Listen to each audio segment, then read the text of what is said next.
If you don't have time to watch this entire video, what I want you to take away from it is, if electricity is off and you can't use your cooking range in your house for some reason, your options are get yourself a little propane camp stove, which is my favorite option. Get yourself an alcohol stove of some sort, or even use some sterno or some gel fuel to cook with. If you want to know more details about these stoves and the pros and cons to each one of them, then hang around. Are you prepared to cook a meal when electricity is off? Can you stay warm in your house when the furnace isn't working? This video series is not about collecting 100,000 rounds of ammo. This series is about being prepared for events that occur every day. Producing a tornado 3 miles to the north. Every capable human prepares every day of our lives. We prepare to go to work, we prepare to go to bed, heck, we even prepare to eat. Being prepared keeps us alive. In this video of Are You Prepared? I'm going to discuss a couple different methods for cooking when the electricity goes out. If you're lucky enough to have a gas cooking range, it just simply means that your oven won't ignite if you have electronic ignitions. You can simply light your burners with a lighter, no problem.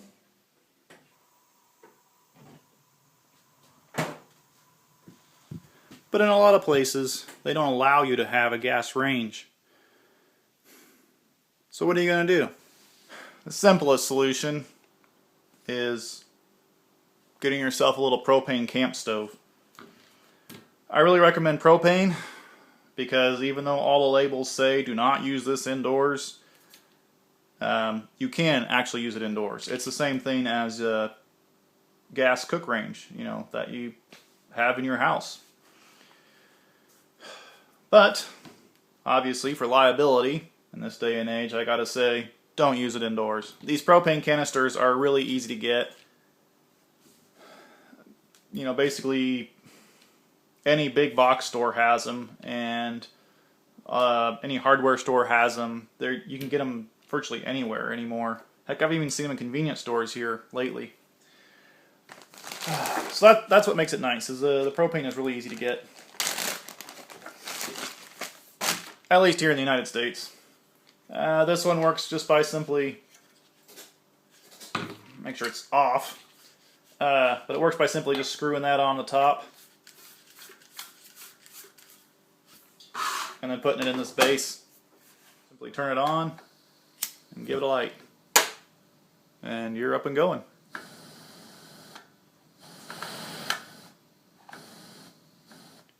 These single burner propane stoves are about 20 bucks depending on the brand. But if you're cooking for a few people, you might find the 2-burner version a little more attractive. So this is option number 1 for cooking without electricity in your house. And I think it's the easiest. The one downside to using a propane camp stove like this is you gotta store the propane. If you do not have a good place to store propane, after all, you don't want to be sleeping with a canister of propane under your bed. And maybe a better alternative for you is an alcohol stove. This one I'd call more of a prepper type item than, just being prepared type item. I say it's more of a prepper item because you can burn a lot of different types of alcohol in it, which makes it very handy if you're in a situation where you're concerned about being able to get fuel. I mean, in theory, you could even make your own alcohol and run the stove on it. It's made from 1 pop can. The instructions for this thing are all over the internet. Very easy to find. It's easy to do. However, if you don't want to build one yourself, I'm pretty sure you could talk the neighbor kid into doing it for you. I think there's even people selling these things online, actually. But they are really, really handy, and they use very little fuel. So how about a demonstration? When I use this little alcohol stove, I prefer to set it on a cast iron skillet. It just helps in case I spill a little bit of alcohol. The point of the can that I keep it in is to snuff the fire when you're done using it. And just in case you have a little accident, make sure you have your baking soda handy so you can put out the fire real quick. Alright, so quick little demonstration. Just use a little bit of alcohol in there. It's not very much at all. And light it. Now, these stoves take a while to prime. Because what it's doing is the heat will actually cause gas to come out of these little holes all the way around and take off like a burner. You know, like a gas range cooking burner. He's starting to do it over here.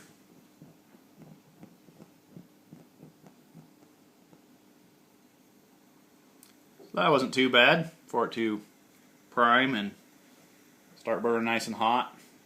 The other thing about this stove is because they are temperature dependent on having the alcohol hot to gasify it, sometimes if you put just a pan of water on there, cold water, it will actually put the stove out. So you need to be careful when you set your pan on there. See that right there, it really cooled it off in a hurry to do that. If you want, you can just hold the pan over for a while until it gets warm. It doesn't take very long. There's also instructions out there for making a riser to where the pan actually never touches the stove. They're really simple. Really like these things. That water's significantly warmer already. It is amazing how fast these things heat water. And that's really the purpose of these alcohol stoves, I would say, is you're going to be heating water, heating soup, that kind of thing. You're probably not going to be cooking a hamburger with it. Whereas the propane camping stove, you know, works just like a regular cooking gas range in a house. Okay, and then just simply put your can over it if you're done using it, and it snuffs out the flame. It's best to use the highest percentage of alcohol that you can for this. The higher percentage, the hotter the flame will be.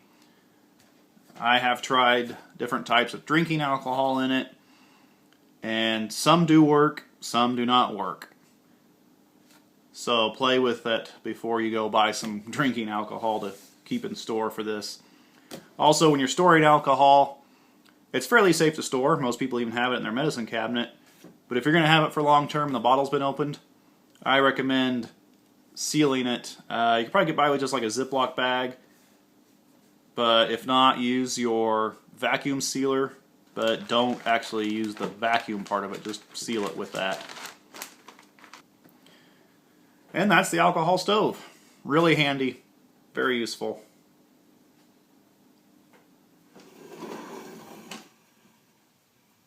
Now I realize most of you are not going to find one of these, but I think you know what this is. Most people call this sterno, like most people call tissues Kleenex. This is actually Magic Flame. I went with this brand because that's what fits into my chafing dish. You just simply pop the lid off.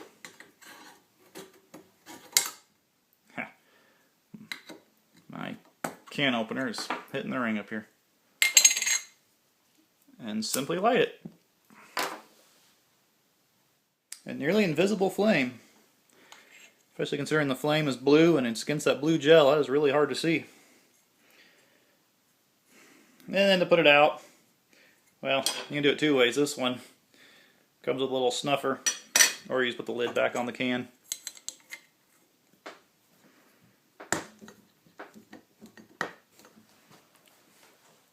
That's all there is to that. Like I said, most of you are not going to have something like this. This is a wonderful, rare find in my books. But Sterno does make a stove to go with their Sterno cans.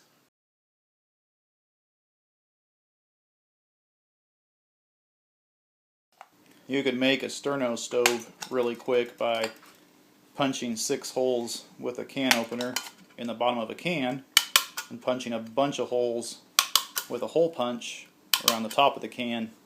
Then simply drop your Sterno down into the can and set your water on top. The biggest downside to using sterno is the amount of time it takes to get water to boil with it. I'm already past 10 minutes, and I'd say the water is just getting to the point where it should boil any second now. That's a really, really long time to boil a cup and a half of water. And if you have one, don't forget about your outdoor cooking grill. It may not be the most fun to cook outdoors during a blizzard, but it's better than starving to death. One of the big things that needs to be done with this information that you now have is you need to practice it. Pick a weekend or a day off work or something and try cooking all your meals on a camp stove. Heck, if you really want to test yourself, try it for an entire weekend. And get the kids involved so they know what to do when a situation happens for real. When the kids know what's going on, it's a lot less stressful. And also, I'd like to encourage people to become two things with these videos, but they almost contradict each other.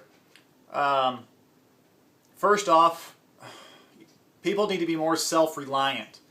It seems like we've gotten to the point where we expect machines to do everything for us, or we expect somebody else to do everything for us. And we really need to learn how to do things ourselves and how to keep yourself alive. But on the other hand, it's very important to know your neighbors, get together with your neighbors, pool your resources. When you have a group of people pooling their resource, there's a lot more skills, there's a lot better chance of surviving, just everything goes much better. You don't necessarily have to have a common food cache or common supplies, but you need to be in contact with each other. You need to know who your neighbors are. You need to be able to support each other, but you also need to be able to do these things on your own. The biggest problem with making a video like this is those who need to watch it probably are not going to seek out this information, and those who already know this information, well, you already know it, so there's no need for them to watch the video. So if you watch this video, maybe you can spread the word, and maybe those who don't know how to be prepared can be prepared.